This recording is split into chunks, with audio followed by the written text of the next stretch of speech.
All right, everybody, welcome back to Versus Live. My name is Corey Baumeister. I'm Ross Merriam. And we are bringing you a little bit of our standard, what we're kind of calling like a tier 2 standard, decks that are on the rise, trying to combat Golos, which I know all of you do not want to play out there anymore. So have no fear. Corey and Ross are here. We got some decks for you to try this week and compete with Golos, and I think so far we've done it. I mean, we haven't played specifically against Golos, but we've shown off how these decks are working and like what is good about them, what is not.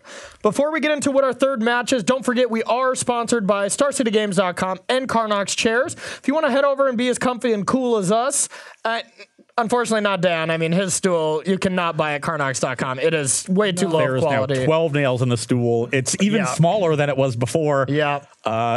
Somebody came in and took a leg off of it. So now Dan has to hold it up and sit in it. And we now got the principal from Matilda to personally let him out of his box to get ready for this third and final match. So at least we're getting a star-studded cast here in the Versus Live room. Now the problem is that Captain Hook is going to show up and put me in the naughty box with all the scorpions. Oh, God. Yeah, it's not your day, Dan. No, it's not your day, Dan. I hope you like scorpions. But it can be your day. And scorpions.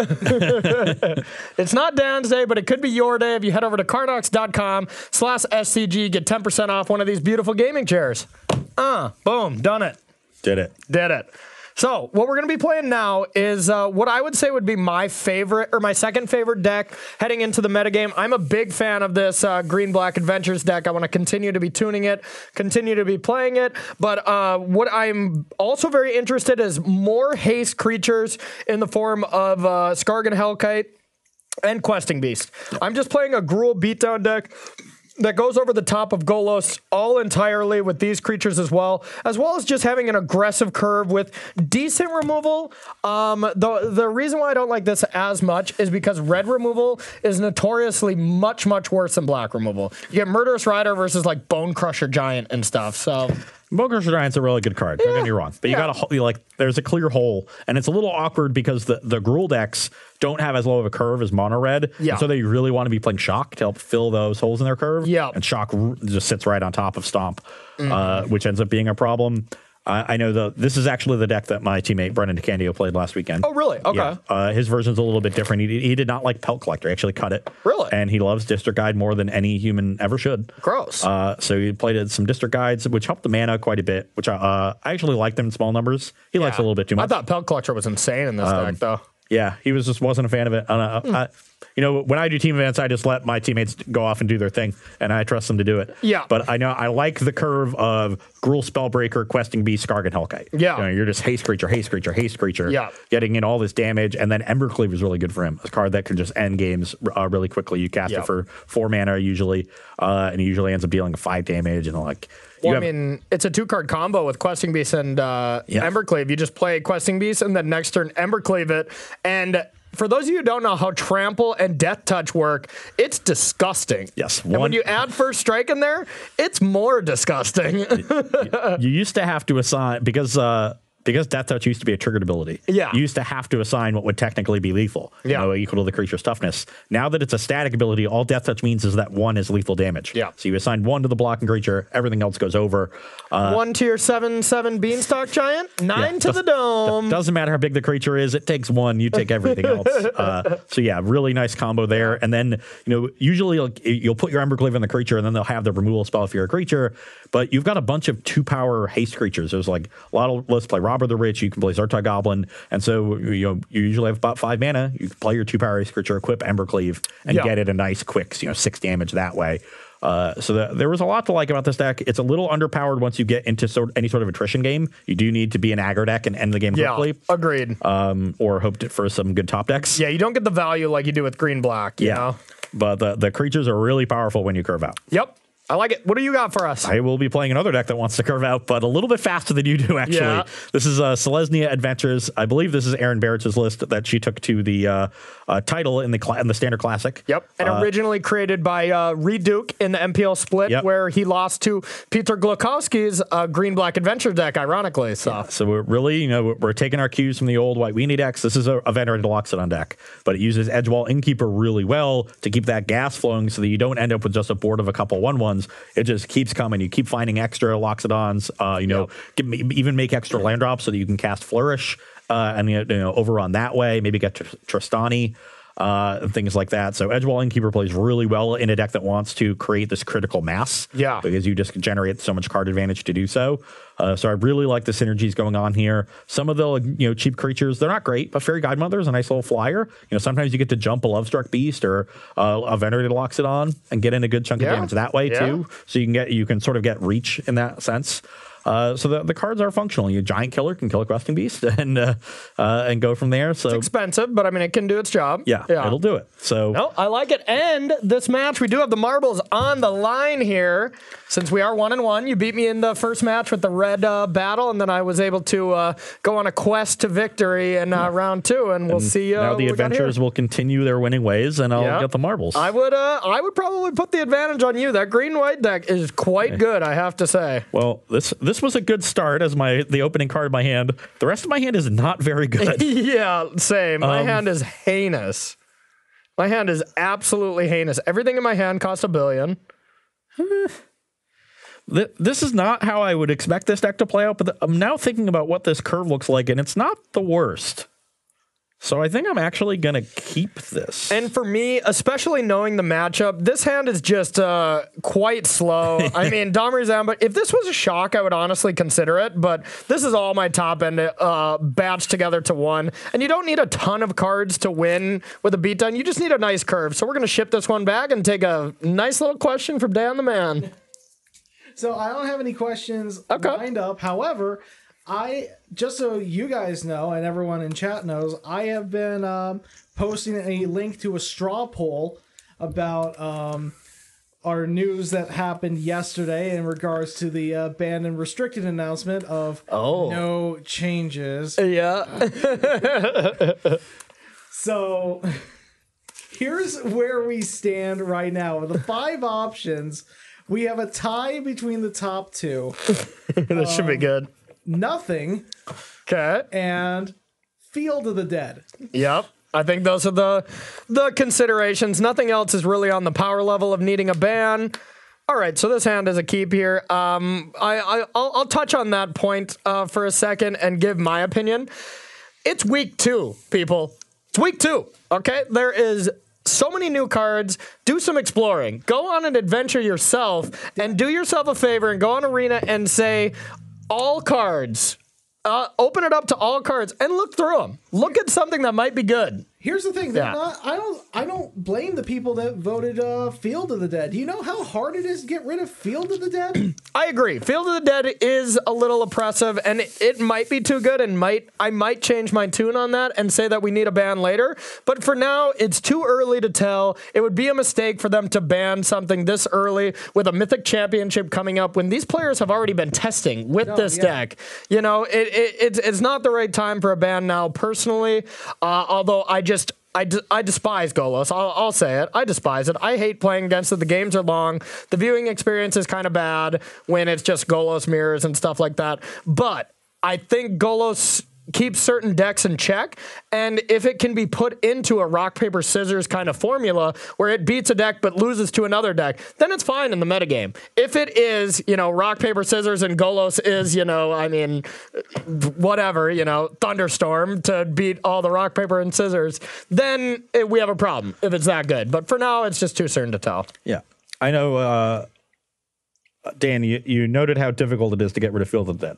Yeah. I just want to say, if you get rid of your opponent, their cards stop mattering. Yeah. Then Field of the Dead, they have to pick up Field of the Dead. They don't just get to leave it until next round. Yeah. They're dead. For example, if Corey wins this match, I'm going to put him in the Matilda box. And then his cards won't matter. Dang it. He'll be in the box. Mm-hmm. That will answer the popular age-old question of, what's in the box? There are 6 ways, just so you know, that you can destroy a Field of the Dead. Oh. We have Casualties of War, Assassin's Trophy, that red card that scries 2, 3 in red source. There's got to be a bad LD land. Hold on. So, Rubble Reading is what you're thinking. Yeah, Rubble Reading. 3 left. To destroy it, not just like bounce it. Destroy target land. How about we worry about destroying this matchup here, boys? What are the other 3? Tectonic Rift. Yeah, a bad LD spell. Yeah, flying can't block this turn. Demolish. Okay. Demolish is always in standards. It's always somewhere. Yeah. And Bedazzle. Oh, yeah. Well, technically Bedeck, but... Well, yeah. Bedazzle from Bedeck. Bedazzle cannot give -3 to a Field of Ruin. Yeah. All right, let's do this. Okay. I'll start on Once Upon a Time. Once upon a time, a young bearded man dreamed of the marbles. He wished for them one day, but did it come true? Maybe. Unfortunately, we're going to have to start on a flower and get ourselves a forest. Oh, that's good. You still got an innkeeper. Yeah. All right. I have just a forest. Up to you. Our hand is reasonable. Not anything off the charts or anything yet, but a pretty solid hand. And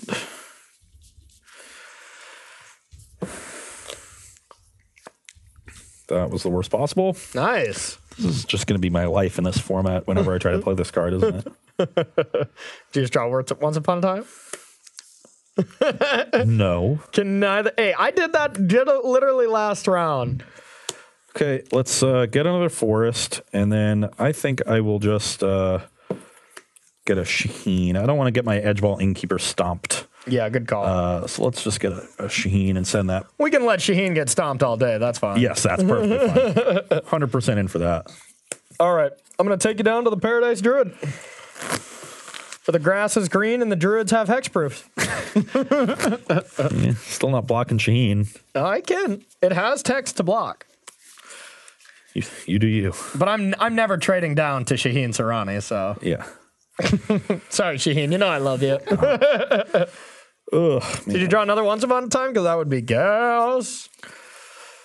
Definitely getting in for one. I will take it. 0-19. Yep.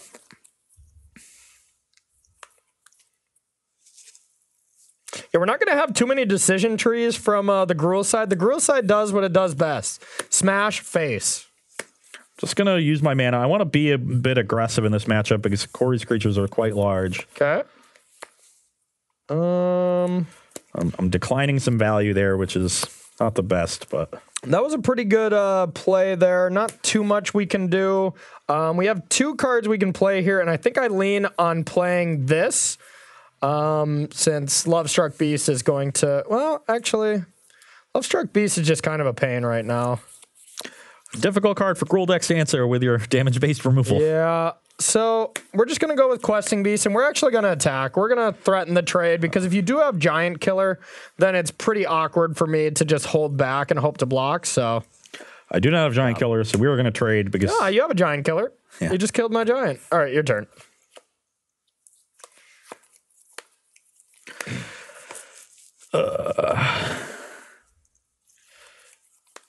So let's play another flower. All right. It's been very awkward drawing 3 of these. Look at a plains this time. You just draw plains instead. And then I will play Edgewall Innkeeper and attack for 1. Okay. You're at 18. Yep. Pass the turn. All right. I sense a story coming my way. And here I'm pressed with a tough decision here. I think because my hand is not developing that well, I have to go for the higher risk here and just play this with a riot and hope you can't answer it. Your turn. I will cast Once Upon a Time. Yep, and I think I know what you're trying to find.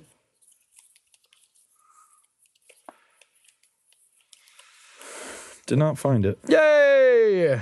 If this can't be giant killed and I can, start activating Skargan Hellkite, I feel pretty solid. But I feel real stupid if I just don't get to attack for 4. But since you're not at a very low life total, my hand's not that good, there's no real point in me just trying to go super aggro here.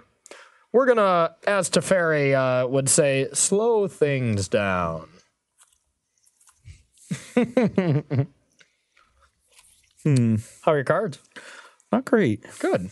Could take the Shepherd of the Flock and try to protect an Innkeeper, but I don't think that's going to end anywhere good. It's going to cost me a lot of mana for not a lot of value, so I think I'm just going to take the one that has 2 toughness. Okay.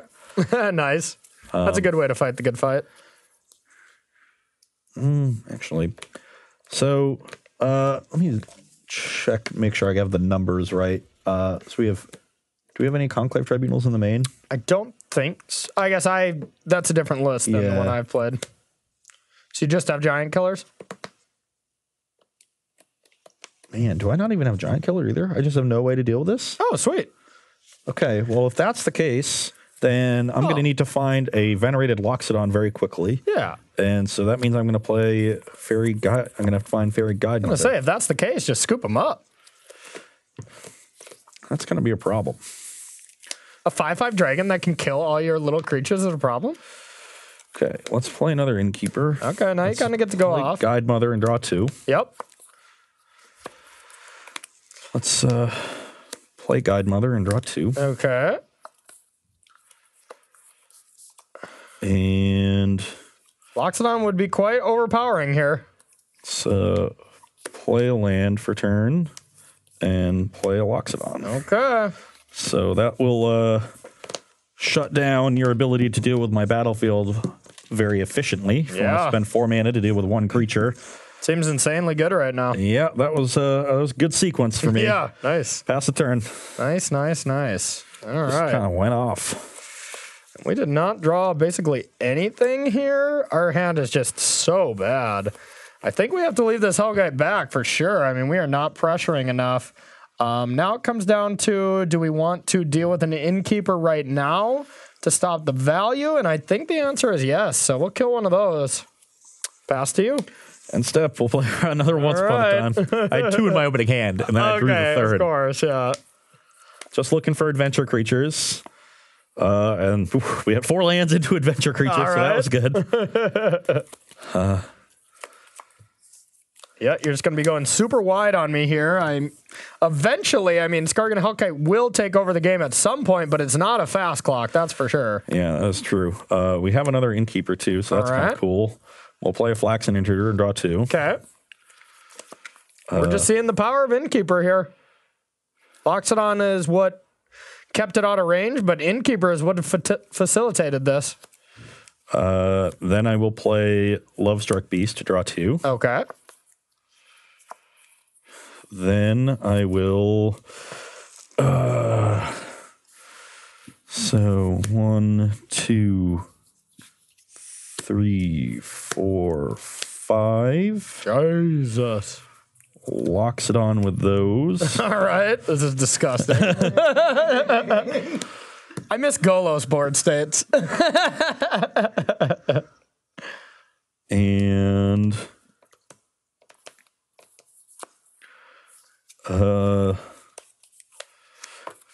Fairy Guide Mother, draw 2. Okay. And then Loxodon with those. Oh my god. Wait, that was only 4, right? No. With the Loxodon, the first one. Oh yeah. Oh my god. This is disgusting. So that's this. How do I beat this? And this. Nice turn, noob. Yeah. You can't even kill anything. Nice Hellkite, sucker. Your turn. Wow. Wow. Don't worry, I've got the 4th Loxodon for next turn. Got it rolled up. Well, I will play a Spellbreaker on D. And now the question is, do I think I can possibly attack? And it's still absolutely not. So, yeah, your turn. Okay, I haven't done the math. I haven't either. That's the most I can do because my hand is horrendous. So, but I kind of feel like you're dead. Just a hunch. Do you have your 3rd flower? I do not. That would be the 4th. 4th. But I do have a Questing Beast that was in my opening hand that will add more. So the biggest creatures are the 6/6 Lovestruck Beast and the 2 5/5s. Yeah. So if you block those, that's just 4, 8, 11, 13, 15, 18, 20, 23, 26. Attack with all my creatures.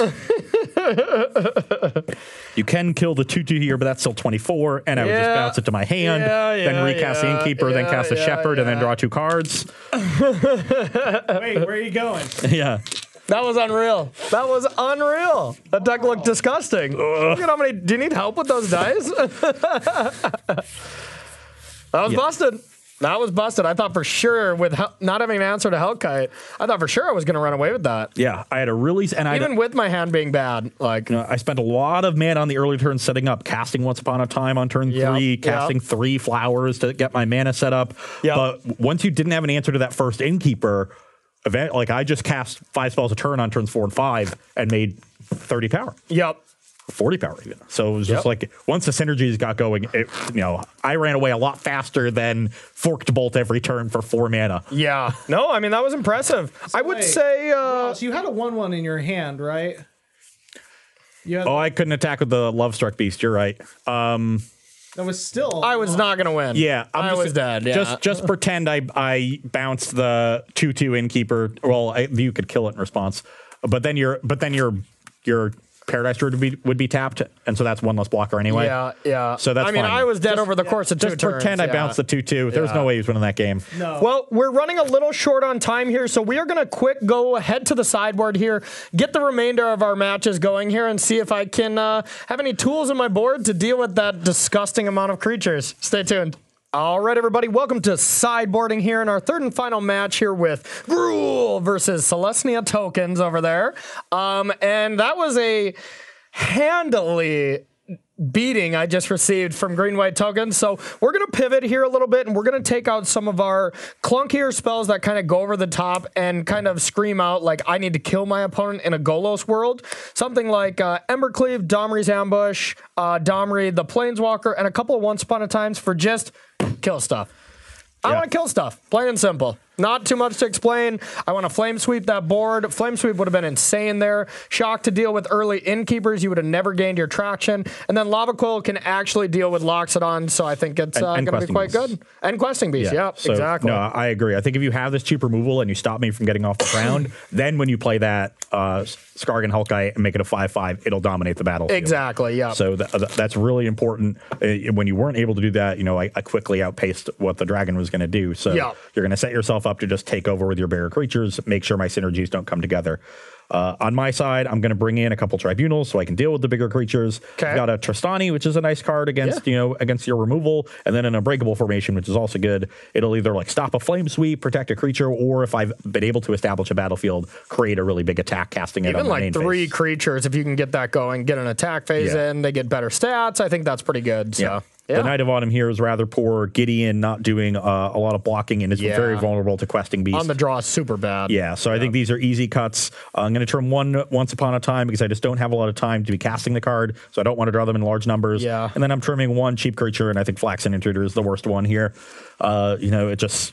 The 1/2 bot, even the extra point of toughness doesn't do a whole lot, and we're not casting Welcome Home. So that's definitely the one to trim. Sounds great. Okay, well, we're going to get shuffled up. I am down a game here. We're a little behind time, so we'll take a quick 1 question here, but we do want to make sure we complete this set after I smash Rosh game 2 here. Sure. So from Sovereign Mars 4, they would like for you, Corey, to expand on why you're taking out Domri's Ambush. Why I'm taking out Domri's Ambush. Okay, because it is a 2-mana removal spell where, sure, it does boost my stats a little bit here, but Shock is going to kill basically everything you have anyways, and it just becomes a little clunky. So essentially, I'm just making it for curve out purposes. I could see on the play keeping some numbers in, but on the draw for sure I don't want it. And it dictates me having a creature when I want to be the control route in this matchup here and just deal with creatures, stick my 1 or 2 creatures, and then just kill everything. So, yep. The one place I think that card helps is killing my Lovestruck Beasts. Yeah, Lovestruck Beasts is a little bit of a problem. I agree. And Loxodons. Yeah, well, Loxodon gets killed by Lava Coil, so... until I cast 2 of them in the same turn. Yeah, of course. Then, so maybe you should watch out for that. Then I'm dead, All right, but great question, though. I'm going to go first. All right. Ooh. Well, it's not great, but is our... I tend to like hands like this a little bit more when we're on the play, because you can curve out into something... Now, granted, our mana base is still pretty bad in the sense where we don't even have a second red for Hellkite. Yeah, we probably have to ship this back. It's a little bit too bad, a little loose. If I had one more spell, it'd be fine, but we're going to mulligan. And my hand is a little awkward with the mana once again, but I have some of my more powerful cards, and it's not that awkward. It's still a keep, but okay. Yeah. We'll set up turn slower than we would have liked. A turn slower than ideal, I'll say. So we're going to be down to 6 here. Hope for a little bit better of a draw. This one's already much better. And we have a little redundancy in the form of this, so we're going to put this to the bottom. And we're going to start with the old Pelt Collector. Your turn. Old Pelty. Old Peltster. I will start on a flower. We'll be getting a forest. Alrighty. All right, decent draw. Of course, our hand still does need a little bit of help. But we're going to go like this, counter here, and attack for 2. I will go to 18. And pass it to you. Nice aggressive curve from Corey here. I might be under a little too much pressure. Under pressure. Ugh. That's not what I wanted to see. Let's play an edge wall and pass the turn. All right. So not what we wanted to draw here, but we are going to take the higher risk play and cast Once Upon a Time here. 3, 4, 5. Ugh. We did brick from what we wanted here. I think we have one choice here. Yeah, we're gonna take the forest. We're really looking for a little something else, but we'll play this and attack for 5. Okay, I am going to try to stem the bleeding with a neat play here. I'm going to block and then cast Usher to Safety on my Edgewall Innkeeper. Okay, sure. Bounce it. So just prevent 3 damage. This will go on an adventure. Put you to 16. Yep. I thought it was the pump spell. I was like, ooh, that could have been a lot worse for me. Your turn. If I had like +2/+2 or whatever. Kill the Pellet Collector. That would have been devastating. Okay, and now we can play Innkeeper, cast Shepherd, draw a card. Okay. And the Shepherd will be in line to trade for the Goblin. The Innkeeper is threatening. Okay, we can go from there. Quite good. All right, not exactly what we wanted to draw here, but now we have a choice between if we want to play this or this. If we look at my hand, basically try to kill the creature or go over the top. And I think we're just going to go with this play. We're just going to attack.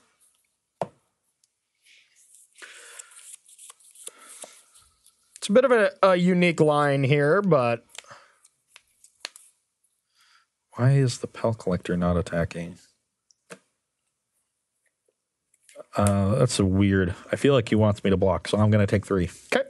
13. And then we'll go with a Spellbreaker. Get a couple of counters. Yep. Go. I didn't want to haste because it just traded. We like his visible frustration here. Really need. I've needed to draw a single other adventure creature other than the Shepherd to sort of go off this entire game. Love it. Haven't hit it, and now I think we kind of just have to go for it anyway. So I'm gonna play this tapped. Okay. I'm going to play 2 more Edgewall Innkeepers. Oh, wow. And I'll play a Loxodon. Okay. So a Lava Coil here will be a problem. We're going to be under a lot of pressure, but we need to get our battlefield up, build it up so we can actually contend.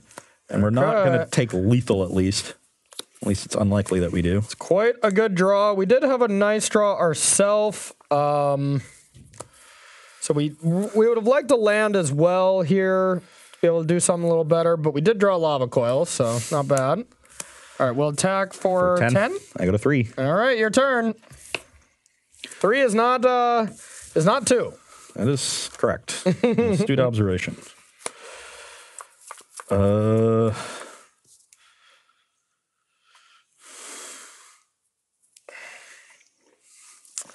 It's an intense one.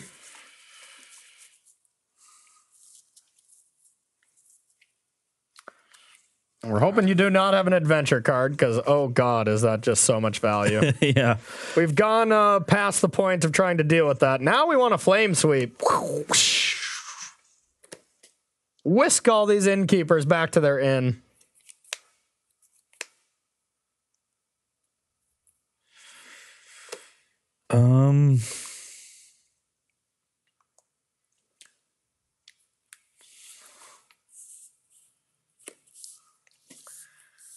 Uh-oh. Questing Beast. Okay. Definitely attacking with it. So against these creatures, my... Oh, I'm almost dead, which is crazy. I probably can't afford to take the risky line. But yeah, let's just attack you for 4. 16. You can go. Yeah, this would have been a 14 power attack. The lockdown would have been 18. Yeah. Okay, so land is pretty solid. Now let's see what we can do here. Is that a questing beast of your own? That is a possibility. That'll force this to go on your beast. Beast goes here, double block here, chump here. Yeah. I lose 2 innkeepers and these 2. I'm left with just an innkeeper against your Zertar Goblin.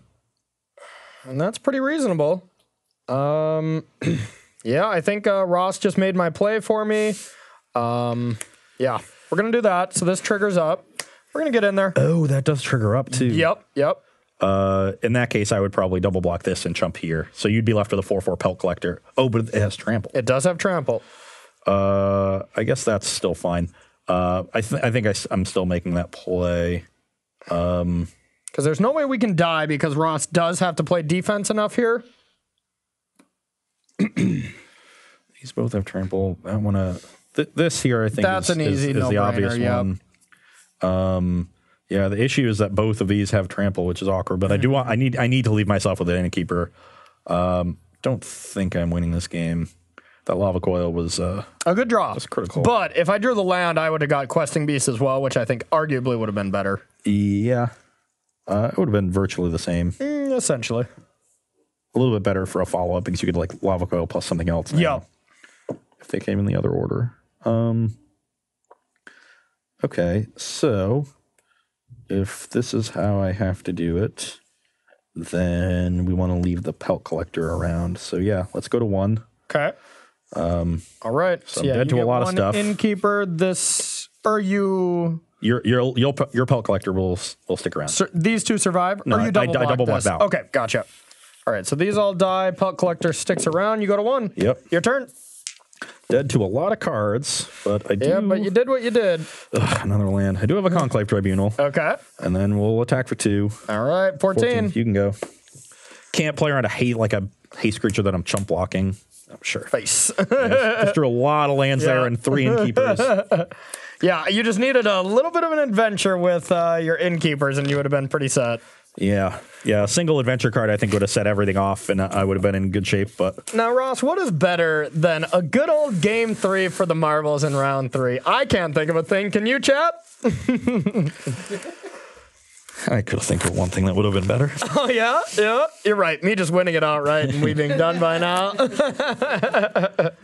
Well, it looks like we do got enough time here for a question or 2. Have you got one, Dan?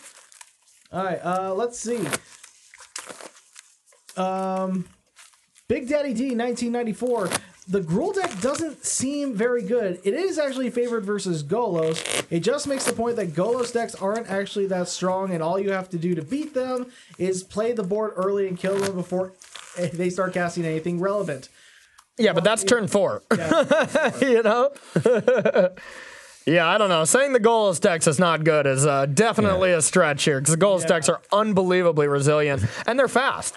I mean, if you go Grazer into, Growth Spiral into Golos, like, turn 4, they're playing a Crisis for, 5 or 6 already, Yeah, Grazer is a really important card in the deck. It definitely helps them out against these strategies that are trying to go underneath them. Oh, yeah, because then you go a hasty 2-drop, and it's just like, okay, your Grazer soaked up, 6 damage or something. That's usually the difference between getting to your late game or not, So one of the reasons I like this Selesnya Adventure deck is that they're going to let your synergies go, and then when that happens, you just generate 40 power. Yeah, and against a traditional and then they have aggro Realm deck, Cloak Giant to still answer, which is the problem, Yeah. to answer your deck. So I mean, even that is a flawed strategy against Golos in some regards. If it's fast enough, then it just doesn't matter. And it forces them to have it. So against a regular aggressive deck that's just trying to play a creature attack, you're gonna have a hard time when they. And if they ever just stumble or something, these kind of decks take advantage of it severely. So, all right, everyone, game 3 for all of the marbles. Let's do this. And you're on the play. Indeed, I am. All right. We can finally keep a hand over here. It's not anything extravagant or anything, but it's a keepable. My hand does not seem great. Okay. So if I'm unmolested here for the first 3 turns, I get to play a turn 3 Loxodon, but a single removal spell, a shock or a Bone Crusher Giant is really going to put a wrench in my plans. I also already have 3 lands, but I'm missing a color, so that's awkward.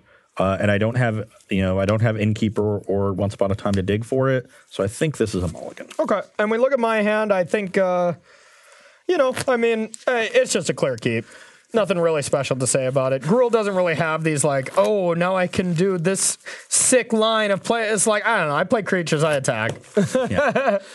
No, my hand was going to play turn 1 Guide Mother, turn 2 Shepherd of the Flock, turn 3 Hope to Loxodon you on all white mana, and just have a 2/2 flyer, a 4/2, and a 4/4. Not that great. Yeah. That loses to a few things. Yeah, if you shock, I'm hoping to draw a green source, kind of. I had a Love Struck Beast that was just stranded in my hand. Mm-hmm. I think if one of those lands was a green source and I could cast, make a 1/1 on turn 1 with the Beast, then go go from there.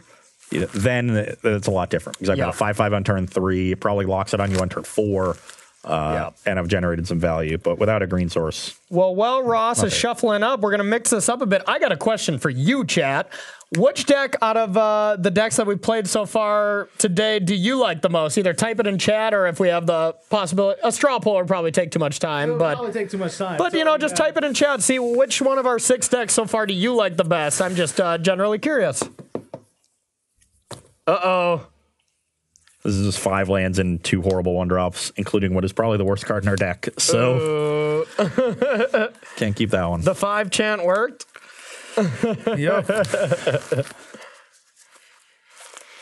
All right. And then, did you have another question queued up at all, Dan? Or? I did. Okay.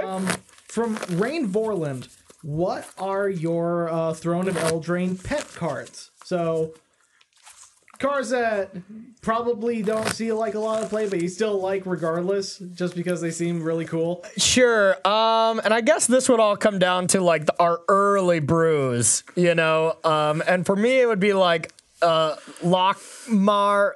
Servant. Yeah, the Loch Ness Monster. I really have a soft spot for that Dimir control deck that I played at one point. I don't think it's good enough by any means. You could never beat Golos with that deck ever.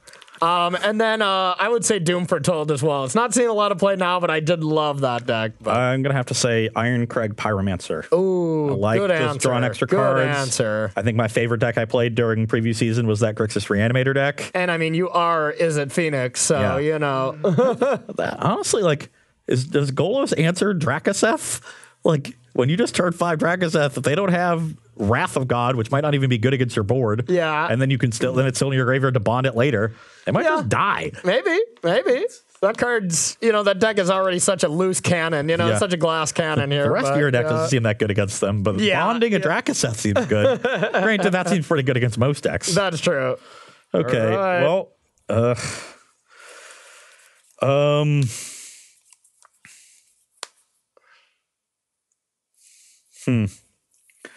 So we're definitely putting these 2 back.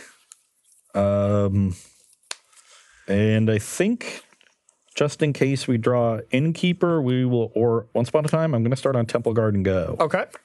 So now we're going to draw. We drew kind of what we needed. I wasn't going to play this on turn 1 because I didn't really necessarily want to play a Pelt Collector if I could find it.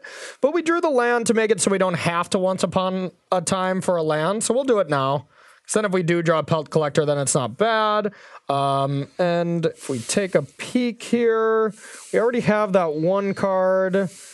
That 1 card I know, great for the audience out there. So our choices between these 2, and we already have one of these, so we're just going to take this. Oh, sorry. And we don't have a play, so we'll just put it in play tapped. Your turn.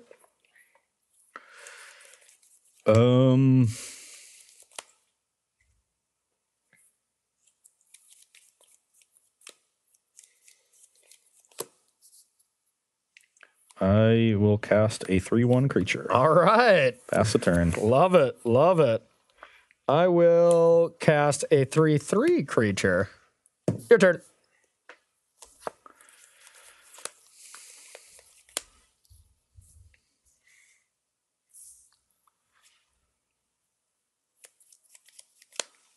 All right.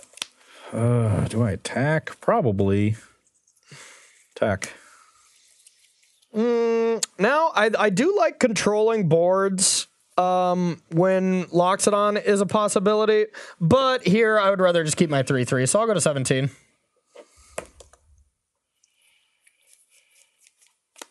We'll let Loxodon happen if it's the case.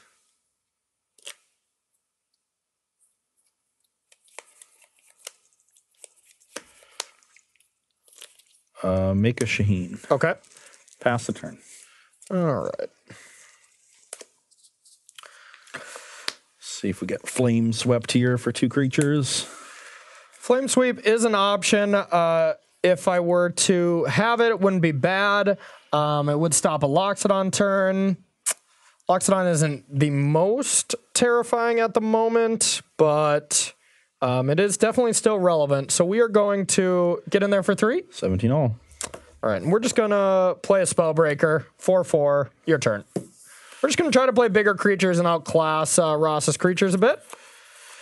It's getting maximally punished on every small decision I've made. Yeah.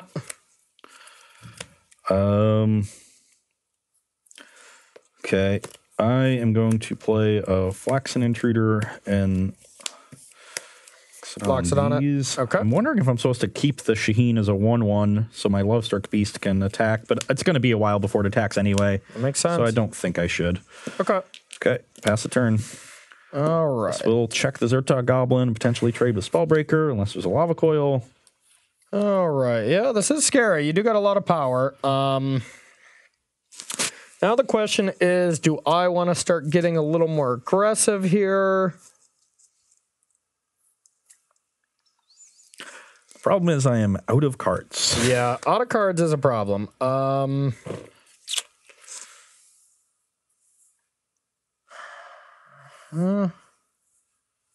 Actually, yeah, what am I thinking? This is quite the strong play. Flame Sweep, Shock. Deal with everything except the Flax Intruder here and get to bash in for 7. Yeah, that's pretty good. All right. I'm at 10. Your turn. Now, I mean, I don't have an answer for this Lovestruck Beast, but I'm okay just playing a bit of a slower game against it. Yep. Would you like to sacrifice? No, I think I'll keep. I'm at 15, right? Yeah, 15 to 10. Done? Yeah, pass the turn. Okay. Now we can attack. That seems quite bad. Not a really profitable exchange. So we're just going to do a couple of creatures here, get another token, and say go. Okay, well, I like seeing that. That means I at least have some time. Yep. Maybe draw an Innkeeper and start doing some stuff. Instead, I will play up Plains and pass the turn. All right, Plains. All right, now we're smelling blood a little bit. Now, what can we do? You could block 8, 9, 10. You could block here. You could block that. That's lethal. You could block. I think you're just dead here with the old Questy, and I'll attack with everything. So, obvious blocks are here. That leaves me taking 11. So I believe Flaxen Intruder has to chump block. Oh, can't do that. Can't do that. Yeah. And if that's so I can only soak up 3. You can only soak up 3. Yeah. So I think it's 10 exactly. So and this still soaks up 4. So this moving over here doesn't do anything. Yeah, because that's the most. That's soaking up the most. And if that's soaking up the most, it'd be here, which would be 7 or 8, 9, 10 exactsies. Yeah, I set a flourish in my hand. Had 2 more lands on the bottom. This is a game you can't even be proud of, because if you had 2 more cards, you would have probably been able to like Loxodon on curve or something. So you definitely lost to the mulligans here, but we're playing for the marbles, man. We're playing for keeps. We're playing for keeps until Thursday, where they're completely up for grabs once again. Nope. But Once again, you saw it a bit with the Rakdos deck in match 1, that when the synergies don't come together, the deck looks pretty poor. yeah. And one of the reasons that the White Weenie decks last season and last year were quite good is that the creatures you were playing were still, just good creatures. Yeah. And Sky Marcher Aspirants, Law Mage, Raw, Rune Enforcers. yeah, and you had History of Benalia is just a great card. Benalish Marcel, Glorious Anthem on a stick. Yeah. When you're playing with Flaxen Intruders and Shepherd of the Flock, then it gets. So I think one of the biggest differences is like look at your 1-drops now. Like you have a 1/2 where the 1-drops before were 2/1s. Dauntless Bodyguards, Sky Marcher Aspirant. They attacked. They still beat down. You're playing cards that. Like adventure cards that need Innkeeper to make them better, or you need Loxodon to make them better. That's not to put any shade on this deck, because I think this deck is impressive. And what you did game 1, there's not a chance I could win even if my draw was better. I was dead. I was so far dead. But bringing in mass removal against you is always going to be quite good against a green-white archetype. Yeah. And there's some bigger creatures in this deck with Lovestruck Beast, Questing Beast, Loxodon. So you're not completely dead to those sweepers. Unfortunately, I saw 2 big creatures and just wasn't enough. Yeah. Flooded a bit on lands. And that's going to be a problem for a deck like this regardless. Yeah. And any deck realistically, but I do think this deck is quite powerful, but it just needs the synergies to come together. Yep. And I did a little bit of it in that game 3, but it just wasn't enough on the mulligan. The mulligan game 1, obviously incredible. Game 2, I think I was very close. I had the triple Innkeeper. I did, the turn where I blocked with the Innkeeper and bounced it back to my hand. I could have taken an extra 3 damage, gotten a second Innkeeper down, and then played the 3/1 and drawn 2. Yep. But I didn't. I thought that I just needed to buy time, and because I had 3, I figured as soon as I draw 1, it'll snowball so quickly that I don't need the extra card. I don't think it would have. I don't think it would have made a difference. But I think I would have leaned on doing that, but it's close. Yeah. But so it was very close to running away with the second game like I did in game 1. Unfortunately, unable to get there, and then you have the one sort of fail rate game. Yeah. But this deck's going to have a fail rate. Yeah. And so will Gruul in some regards, but basically what I'm doing is just playing big creatures, attacking with them, and then I have some decent spot removal that lines up pretty well against you in some regards. Yes. Shock and Flame Sweep quite good. A Lava Coil does its job. Yep. Just deal with the one big creature, the Questing Beast, the Loxodon, the Flame Sweep plus Shock Play is quite nice. Yeah. That's a good thing to remember. I almost missed that too, and that was just an unbelievable play. Yeah, and it's such an easy thing for your deck to do. You play Zertar Goblins at 3/3 into Gruul Spellbreaker as a 4/4 or 3/3 haste, and then you get to do that on turn 4. Yeah. And that's going to be so strong of a curve in this matchup and a pattern. You might even want to think about saving your Shock. Unless they play Innkeeper on turn 1 of these, play like a Fairy Guide Mother or something else. I would think about saving that Shock if I have the Flame Sweep already rolled up. Yeah. And especially if I don't have the Coil, just to make sure I can combine those 2 to kill Loxodon. Yep, and that's pretty much what I did. And and that's pretty much going to be it for our show, everybody. We hope that we showcase some decks that have game against Golos, some decks that you would like to fire up on the ladder or something like that. I think these decks are really fun, and they all have the chance to compete in this metagame, and with some proper tuning, maybe can take over the #1 spot from Golos. Yeah, definitely. Yeah. We got some subs to thank. We Dan? absolutely do.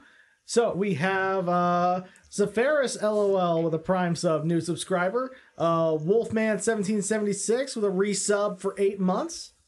And last but not least, we also have Earth Oracle Lab, new subscriber with a Prime sub. All right. Well, thank you so much for the new subs. We really appreciate it. Marbles are going to stay on my side, and we're going to be bringing you a nice little spicy treat on Thursday. We're not even going to give it away to you right now because it's that good of a secret, but you don't want to miss Thursday. We'll be back same time as today. We will see you then. Bye-bye.